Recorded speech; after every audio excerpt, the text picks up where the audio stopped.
Islam merupakan agama yang menempatkan nilai kejujuran dan amanah sebagai fondasi utama dalam kehidupan manusia. Rasulullah SAW sendiri dikenal sebagai Al-Amin, gelar yang diberikan bahkan sebelum beliau diangkat menjadi Rasul. Kejujuran dalam Islam bukan hanya aspek akhlak pribadi, tetapi juga merupakan pilar dalam sistem sosial, ekonomi, dan hukum Islam. Salah satu hadis yang menegaskan pentingnya kejujuran adalah sabda Nabi SAW yang berbunyi "Manna ghasya falaisa minni", yang artinya barang siapa menipu maka ia bukan dari golonganku. Hadis riwayat Muslim nomor 101. Hadis ini memiliki posisi penting dalam pembahasan etika Islam, khususnya dalam bidang muamalah, hubungan sosial, dan ekonomi. Kecurangan sekecil apapun bentuknya dianggap sebagai pelanggaran terhadap integritas seorang muslim dan mencederai nilai ukhuwah serta keadilan sosial.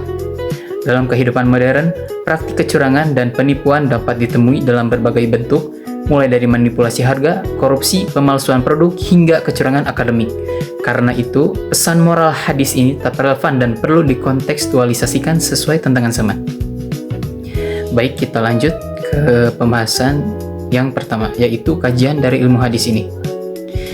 Menurut Al-Nawawi dalam Syarh Sahih Muslim, hadis "Man naghasya falaisa minni" termasuk hadis sahih yang diriwayatkan oleh Imam Muslim dari sahabat Abu Hurairah radhiyallahu anhu.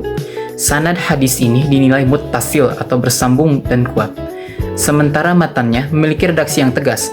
Imam Nawawi menjelaskan bahwa ungkapan falaisa minni bukan berarti keluar dari Islam, melainkan bentuk ancaman keras dan penegasan bahwa perbuatan tersebut bertentangan dengan ajaran Nabi SAW. Ibnu Hajar Al-Asqalani dalam Fathul Al-Bari juga menafsirkan hadis ini sebagai tahdzir, yaitu peringatan moral yang menunjukkan betapa Islam menolak segala bentuk penipuan, baik kecil maupun besar. Yang kedua, kajian dari perspektif akhlak dan etika Islam. Menurut Al-Ghazali dalam Ihya Ulumuddin, kecurangan merupakan bagian dari dosa besar karena termasuk bentuk pengkhianatan terhadap amanah yang Allah titipkan. Ia menulis bahwa setiap bentuk penipuan baik dalam niaga, perkataan maupun sikap akan menghapus keberkahan rezeki dan merusak hati pelakunya.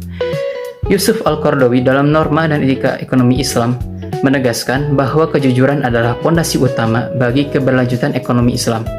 Ia menjelaskan bahwa hadis ini mengandung prinsip transparansi dan keadilan yang merupakan dua unsur penting dalam hubungan muamalah. Dalam pandangannya, ekonomi Islam tidak hanya mengatur mekanisme pasar, tetapi juga membangun kesadaran moral pelaku ekonomi. Lanjut, yang ketiga yaitu kajian dari perspektif ekonomi Islam. Di sini ditegaskan bahwa sistem ekonomi Islam bertumpu pada nilai moral. Kecurangan dianggap sebagai pelanggaran terhadap Muhammad Najatullah Siddiqi dalam Role of Ethics in Economics Maqasid al-Syariah, khususnya terhadap tujuan menjaga harta dan menjaga keadilan sosial. Sementara itu, Chopra dalam Islam and the Economic Challenge menyebutkan bahwa kejujuran dan integritas merupakan unsur penting dalam menciptakan stabilitas ekonomi. Tanpa moralitas, sistem ekonomi Islam kehilangan esensinya. Dalam konteks ini, hadis "Man naghasya falaisa minni" menjadi dasar teologis bagi prinsip fair trade atau perdagangan yang adil dan consumer protection atau perlindungan konsumen dalam praktik ekonomi modern. Hadis "Man naghasya falaisa minni", yang artinya barang siapa menipu maka ia bukan termasuk golonganku, memiliki makna moral dan sosial yang sangat mendalam.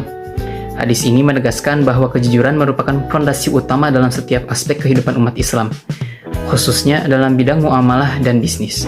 Nabi Muhammad SAW menolak segala bentuk kecurangan, karena perilaku tersebut tidak hanya merugikan pihak lain, tetapi juga mencederai nilai-nilai iman dan ukhuwah Islamiyah.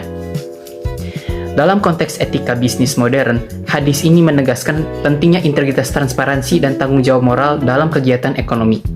Prinsip-prinsip tersebut menjadi landasan terciptanya sistem bisnis yang adil, berkelanjutan, dan berorientasi pada kemaslahatan. Penelitian ini menunjukkan bahwa penerapan nilai kejujuran dari hadis tersebut dapat menjadi solusi terhadap berbagai persoalan bisnis kontemporer seperti manipulasi data, penipuan produk, praktik curang dalam perdagangan daring, dan pelanggaran etika korporasi. Dengan demikian, hadis "Man naghasya falaisa minni" tidak hanya berfungsi sebagai pedoman akhlak pribadi, tetapi juga sebagai dasar normatif untuk membangun etika bisnis Islam yang bermartabat dan humanis sesuai dengan prinsip keadilan dan kejujuran. Yang selanjutnya yaitu ada kajian dari perspektif sosial kontemporer.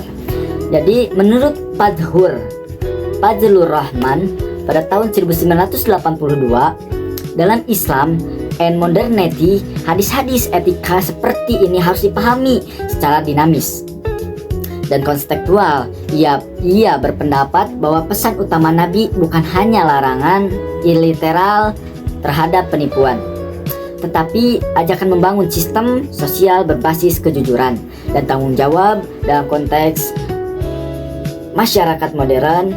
Prinsip ini mencakup kejujuran dalam birokrasi, bisnis, pendidikan, dan media digital. Selanjutnya, Quraish Shihab pada 2009 dalam wawasan Al-Quran menjelaskan bahwa larangan menipu mencerminkan nilai atau keadilan dan ihsan kebaikan yang menjadi dua pilar utama akhlak sosial Islam.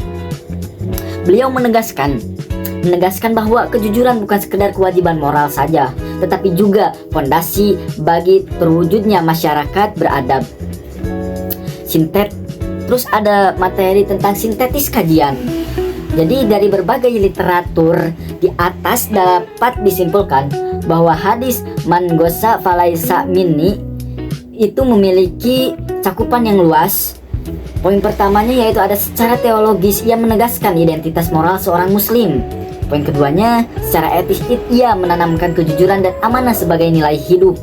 Nilai ketiga itu ada secara ekonomi, ia menolak praktik penipuan dalam transaksi. Poin keempat, secara sosial, ia menjadi pedoman membangun kepercayaan publik dan keadilan. Dengan demikian, hadis ini bukan hanya ajaran moral individual, melainkan fondasi etika sosial yang relevan sepanjang masa. Mungkin yang dapat saya sampaikan demikian. Selanjutnya akan dilanjut lagi oleh rekan saya. Terima kasih. Goodbye.